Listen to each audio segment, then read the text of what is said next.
Hi guys, hello! Magandang umaga sa inyong lahat. Eto guys, oh, tingnan nyo, naghihilot ako sa ulo ngayon. Sabi nila hindi hinihilot ang ulo, hinihilot ko ang ulo. 25 years ko nang hanap buhay ito. Pag naghihilot ako sa isang tao ng whole body, hinihilot ko ho, pati hanggang ulo. Kasi malaking ginhawa para sa isang tao ang hinihilot ang ulo.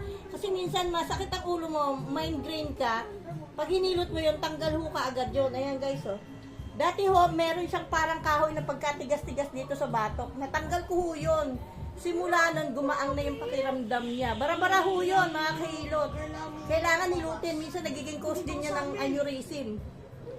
Kasi siyempre, nakabara eh. Pag nagalit ka, tutulak ng hangin, hindi nakayanan, puputok yun. Basta magpapahilot kayo sa marunong. Pag hindi marunong, mahirap po yun. O, ayan guys, oh. Oh. Matagal ko ng customer ito. Wala na yung parang kahoy dito sa batok niya. Dati, meron dito parang kahoy na tanggal ko yung mga kahilot. Ayan, oh. Okay na kahilot. O, ayan, oh. Maginawa sa ulo. Tanggalan pa na nakit ng ulo mo. Tsaka hanggang sa pakiramdam. Yung parang lumulutang ka. Okay mga kahilot, bye-bye. Tapos na po kami. Ganyan ang paghilot ng ulo. Oh.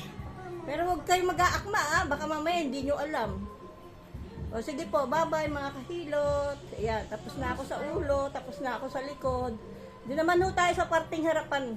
Paiikutin ko siya. Okay, bye-bye.